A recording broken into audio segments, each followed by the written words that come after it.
Welcome to Transformation Now. And today we're going to finish off on my book, Hope at the End of Your Rope, Steps to Rebuild Your Life, from the workbook. And so think about what you want to do in your future, how you want to change it.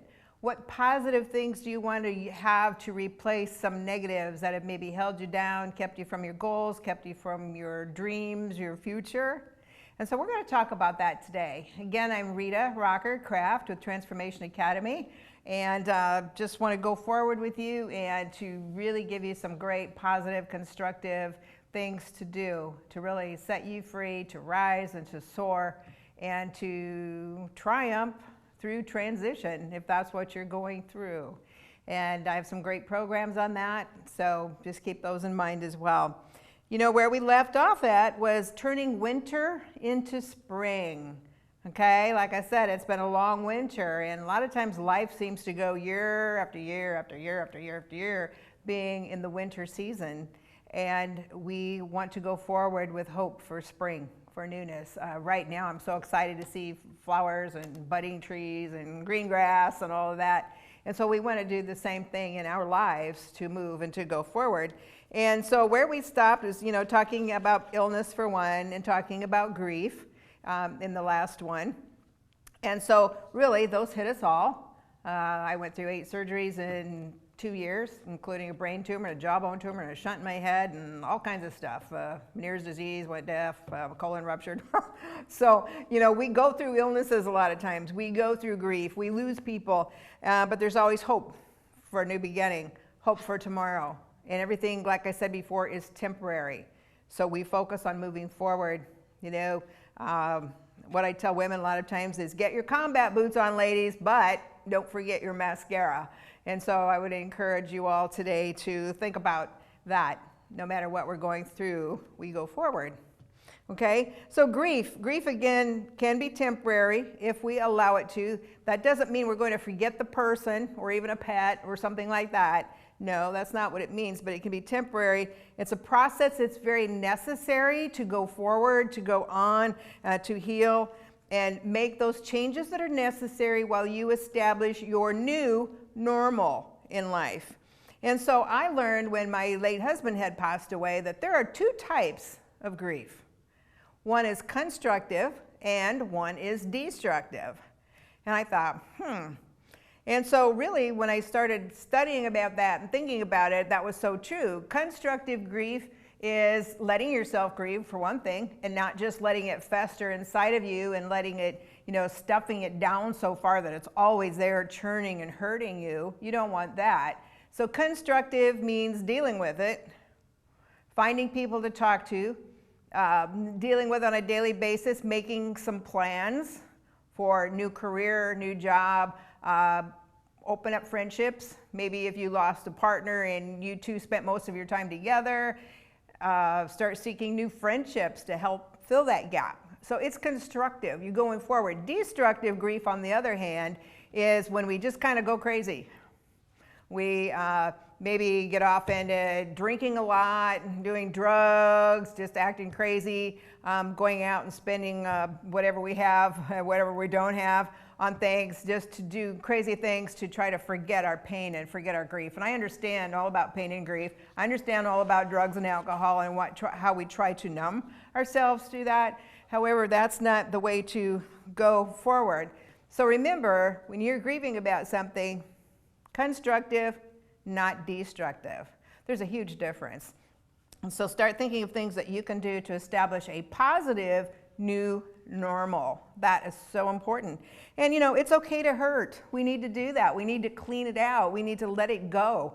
And so think about that. You know, surround yourself with uplifting, praying people. You know, there's a song that's out now. It may look like I'm surrounded, but I'm surrounded by you. And I love that song because we may feel like we're surrounded with a lot of bad things going on in our lives right now. But if we concentrate on, but I'm surrounded by you, Lord, so he is surrounding the whole thing, and he's protecting us in that time. He's actually surrounding us, not the other things that are trying to.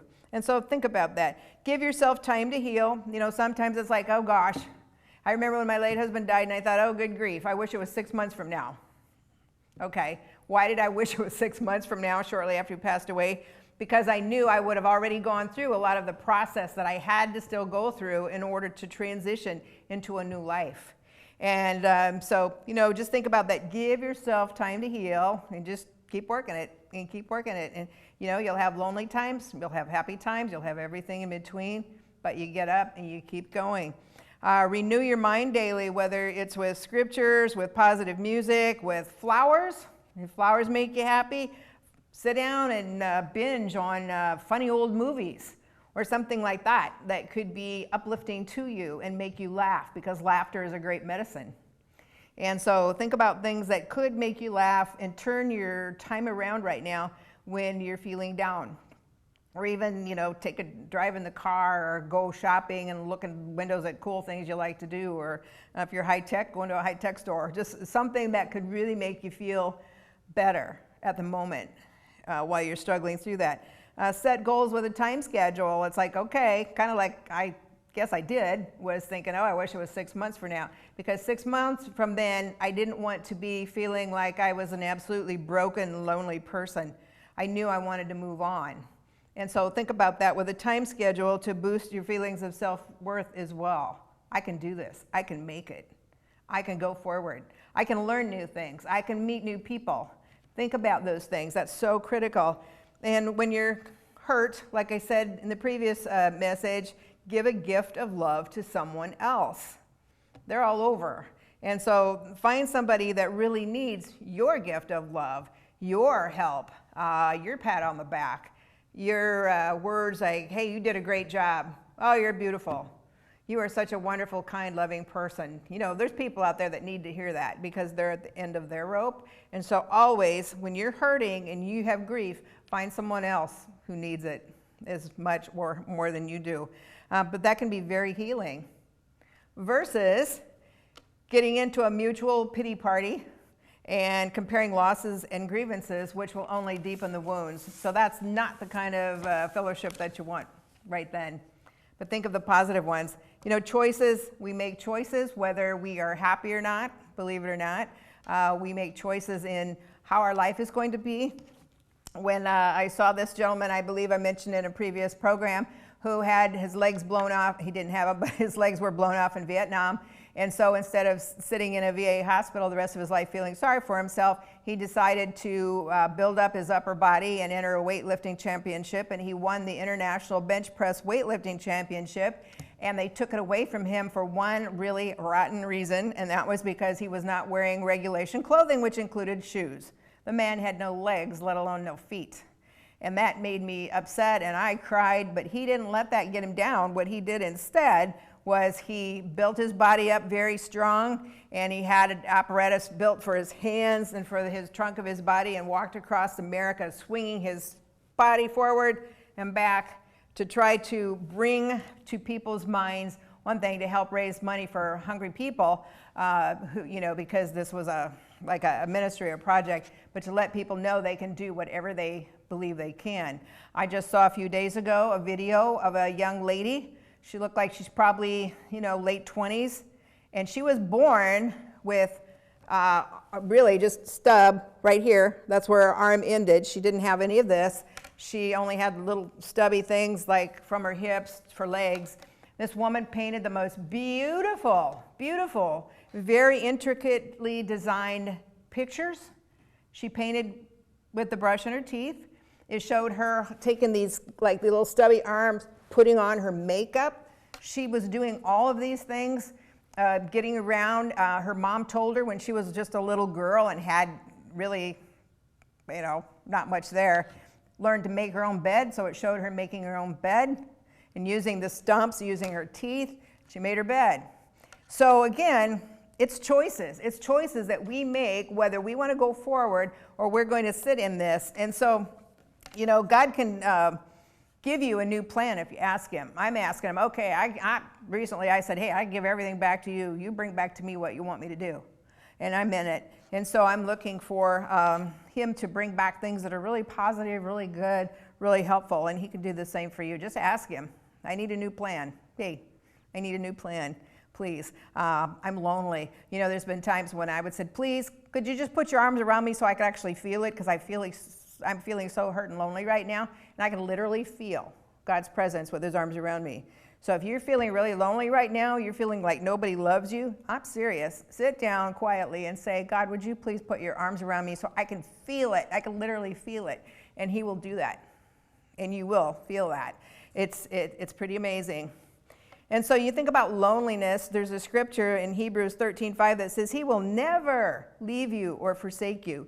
A lot of times it seems like he has, but he hasn't. And so talk to him about putting his arms around you. With guilt, a lot of times we harbor unforgiveness towards ourselves because somebody died, a partner, a child, somebody like that, a parent. We go, oh my gosh, I should have done this, I should have done that. I feel so guilty. Why didn't I do this? Or why did I do this? And I still deal with that, and the death of, even my mom and my husband is because of, that guilty feeling. And we can't do that because when that's embedded in our minds, it keeps us trapped. You don't want to do that. So again, we have to let go of guilt. This is a new day. I'm moving forward, and I want to see what is new today and go forward. I love the saying that says, never look at your glass as half empty or half full. Only see it as overflowing. It's like, okay, I'm going to fill it up some more. I'm going to fill it up with all these good positive things as I'm draining out the negatives in there. And just, hey, fill me up, God. Fill me up now. I need it. And that will happen. And it's really awesome. So many times what we hear ourselves say greatly influences our state of mind, especially when in a crisis. Because again, like I mentioned before, I called myself a dumb blankety blank. And it was like, okay, that made me feel more like it because I heard myself say that. And so if we hear ourselves saying, oh, you're never going to find anybody, quit trying. You're too old, you're too fat, you're too poor, you're too whatever. Or I'm never going to lose weight, or gosh, I'm always going to be in debt. Guess what? That's exactly how it affects us. And we stay in that cycle of depression, of fear, of rejection, of self-defeat.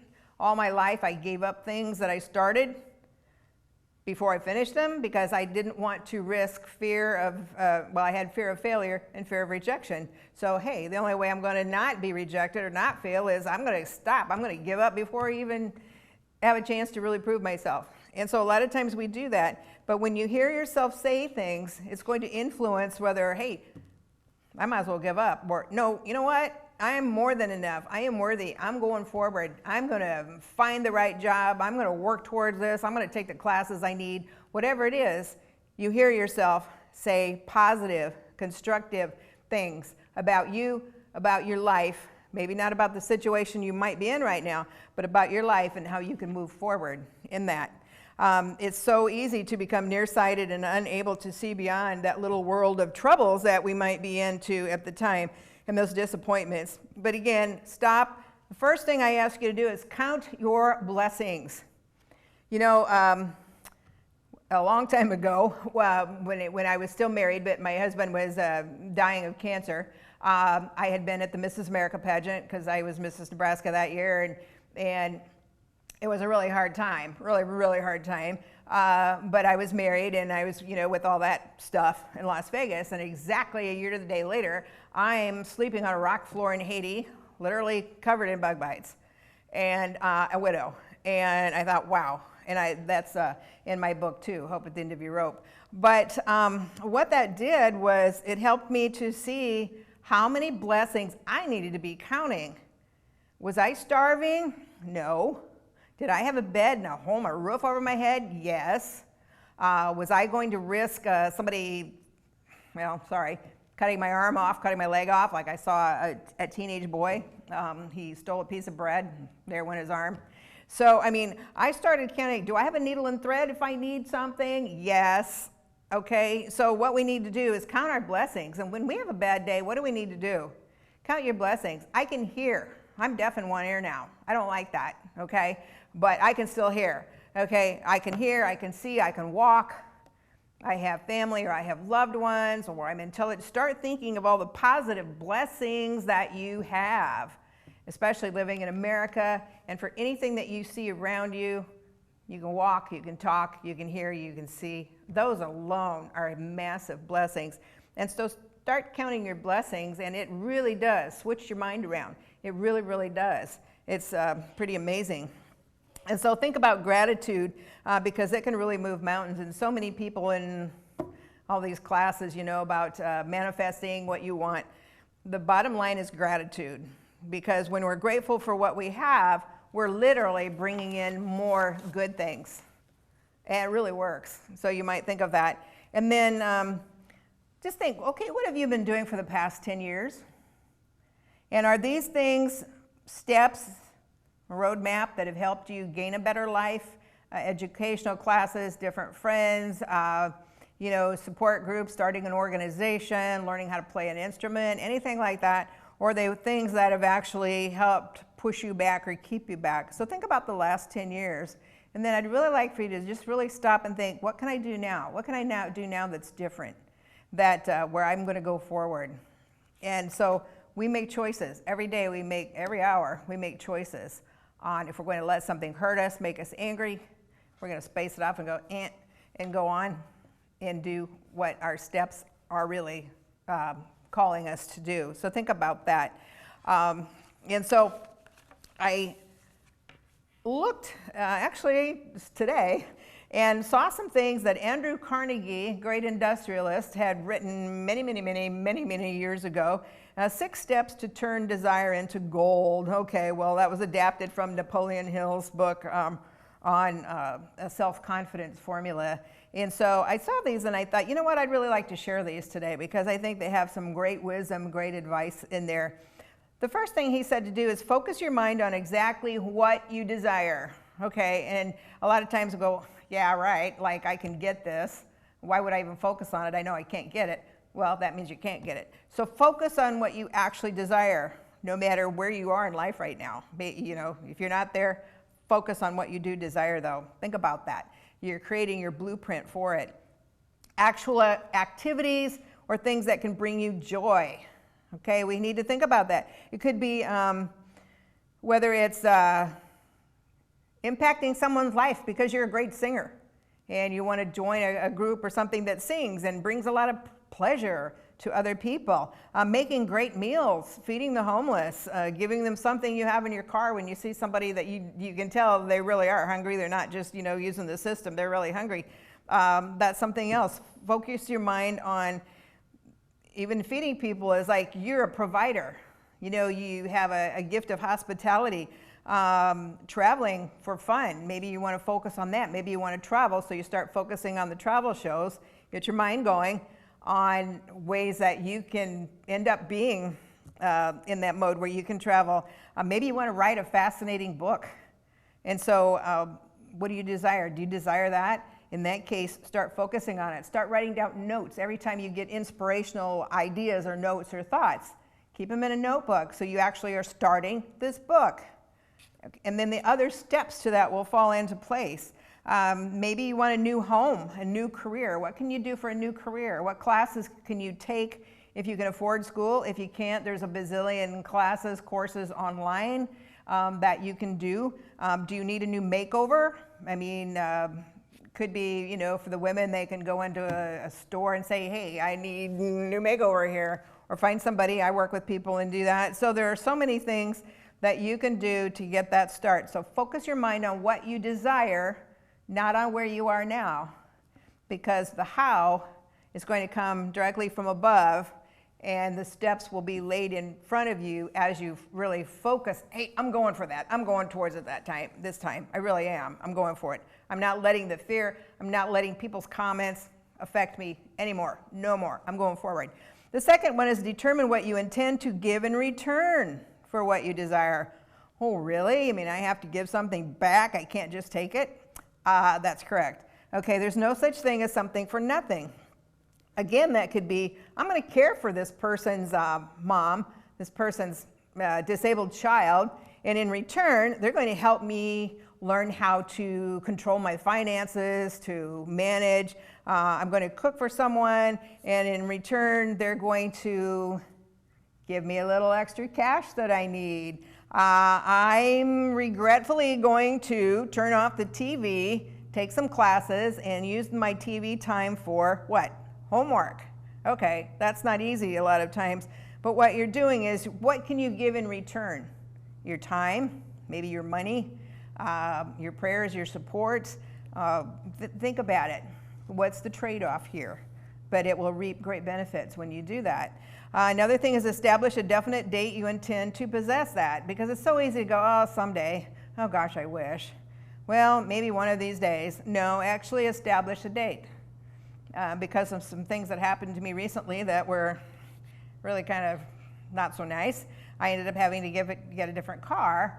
And so now I'm thinking, okay, I'm not going to let this drag out for years. I'm going to take care of this. And I don't know how yet. But again, what we do is we establish a date and we focus on that, so we bring it to pass. Another thing is creating a definite plan for carrying out your desires.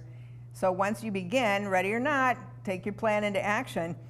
Google classes. Another thing I believe I mentioned last time was go to meetup.com. Find organizations that will teach you things, that will be fun, that will help you with leadership skills, that will just be people to go out and dance with. There's all kinds of groups on there. Make a definite plan and include organizations that are in the same line as what you want to do, as what your desires are.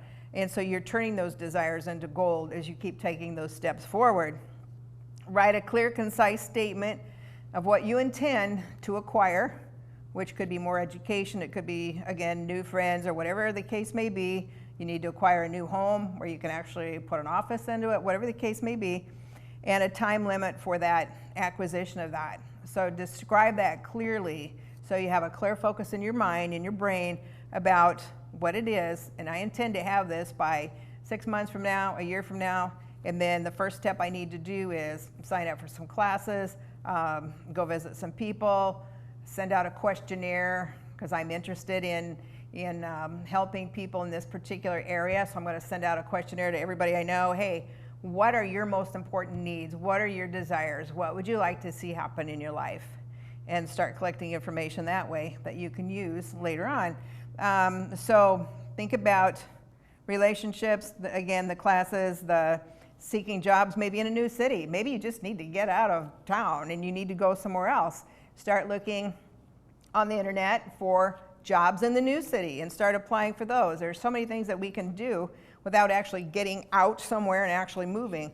And so think about that and then read those statements before you go to bed at night and when you get up in the morning, so that you're constantly focusing on that. And so always know that your dominating thoughts in your mind are what is going to reproduce themselves outwardly, physically, whether healthy or whether sick or whether physically tired, worn out, coming across all kinds of things, because that's what we're thinking about all the time, and it's weighed us down so much, it's literally affected our health. Because our thoughts will actually transform our lives into physical reality. And that's been proven scientifically over and over again. And so when you think about something, you want to make sure that it's something that's positive physically for your body as well, positive for your family. We always have to think about, okay, how is this going to affect the other people in my life? Is this going to affect my kids in a positive way? Is this going to affect other people in a positive way? Is this going to be something good that will help me in my job to do a better job, to get promoted? So yes, you focus on what you need to do to go forward in a very positive way, but also take into consideration your family, your coworkers, things like that, that are also involved as part of your life, because you want to make sure everything is positive and it's consistent as you go forward. And so think about that. Think about, excuse me, eliminating anything negative in your life. Jealousy, I hate to say this word, hatred, cynicism, selfishness. Eliminate anything that has caused you to feel a certain way in the negative. And again, think of that word shift. I want you to think of that word shift every single day. I'm going to shift this pain into something positive. I'm going to shift my mind into thinking, yes, I can do this. Yes, I can compete for this job. Maybe I don't have all the college education this other person has, but I have the skill, I have the ability, I have the talent, and I will fit into that particular culture of that company. So think about that. Don't compare what you feel are your liabilities against other people's assets, but instead consider all of your gifts, and you have many, many, many gifts. Every one of you have very many gifts. So think about that as you go forward, and just continue to focus on that every day. So again, I invite you to see transformationacademy.com. There's some blogs on there, so many ways that I would love to help you, and know that you are worthy, you are more than enough, you are an awesome child of God.